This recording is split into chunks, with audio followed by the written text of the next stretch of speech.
Hello everyone, कैसे हैं आप सभी। आई होप कि अच्छे होंगे। तो आज हम देखेंगे सूक्ष्म शिक्षा पाठ्य योजना के अंतर्गत अनुशीलन प्रश्न कौशल को और प्रकरण रहेगा विषाणु। तो वीडियो को पूरा देखिएगा, पसंद आएगी वीडियो तो वीडियो को लाइक करिएगा, शेयर करिएगा। चैनल पे पहली बार आए तो प्लीज़ चैनल को सब्सक्राइब करके बेल बटन को प्रेस कर दीजिएगा। तो चलिए शुरू करते हैं ये वीडियो।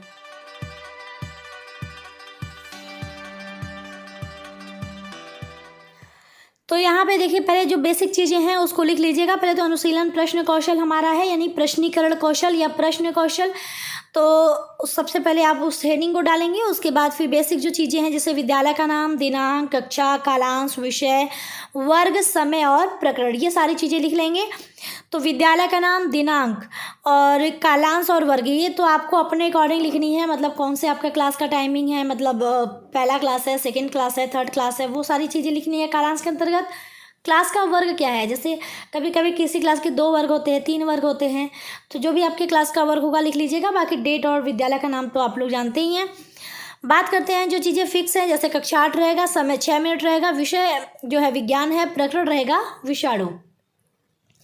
अब अनुशीलन प्रश्न कौशल के घटक देख लेते हैं। तो सबसे पहला है संकेत देना, दूसरा विस्तृत सूचना देना, तीसरा है पुनः केंद्रीकरण, चौथा है पुनः प्रेषण, पांचवा है आलोचनात्मक सजगता। तो ये आपको क्लियर हो गया कि इसके घटक क्या क्या हैं। तो ये अब हम प्रश्न जो है प्रश्न क्या क्या पूछे जाते हैं, मतलब पूछे जा सकते हैं, वो सारी चीज़ें यहाँ पे दिखाई दे रही होंगी आपको स्क्रीन पे। तो प्रश्नीकरण के अंतर्गत पहला जो प्रश्न रखा गया है, पहले तो आप 4 भाग कर लीजिएगा। क्रम संख्या, छात्राध्यापिका कथन या छात्राध्यापक कथन, छात्र अनुक्रिया या विद्यार्थी अनुक्रिया और घटक। तो अब जो प्रश्न यहाँ पे इन्होंने लिखे हैं मैं एक एक करके आपको बताती हूँ। तो पहला प्रश्न किया गया है, सजीव के क्या गुण होते हैं, बच्चे बताएंगे। इनमें वृद्धि, पोषण एवं जनन आदि गुण होते हैं। घटक होगा पहला और दूसरा।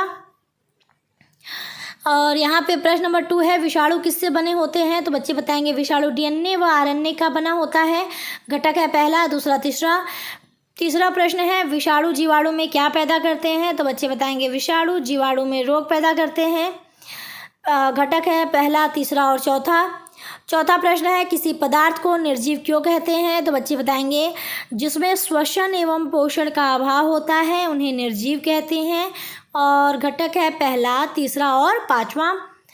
प्रश्न नंबर 5 देखते हैं। तो विषाणु का संगठन कोशिकाओं जैसा क्यों नहीं होता है, तो बच्चे बताएंगे क्योंकि इनमें जीव द्रव्य, कोशिका कला तथा कोशिकांग नहीं पाए जाते हैं। घटक होगा दूसरा, तीसरा और चौथा। प्रश्न नंबर 6 है, विषाणु किन किन सजीवों में रोग पैदा करते हैं, तो बच्चे बताएंगे विषाणु जंतु एवं पादपों में रोग फैलाते हैं।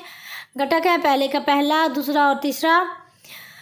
अब यहाँ पर यानी पहला, दूसरा, तीसरा लिख लीजिएगा। और 7वां हो जाएगा, विषाणु जनित रोगों के नाम बताइए, तो बच्चे बताएंगे विषाणु जनित रोगों के नाम, पहला चेचक, दूसरा एड्स और घटक है दूसरा, तीसरा और चौथा। तो इतने प्रश्न इन्होंने यहाँ पे रखे हैं। और लास्ट में हस्ताक्षर पर्यवेक्षक और हस्ताक्षर छात्राध्यापक या छात्राध्यापिका। और यहाँ पे आपका ये जो सूक्ष्म शिक्षण पाठ्य योजना था वो कंप्लीट होता है अनुशीलन प्रश्न कौशल का।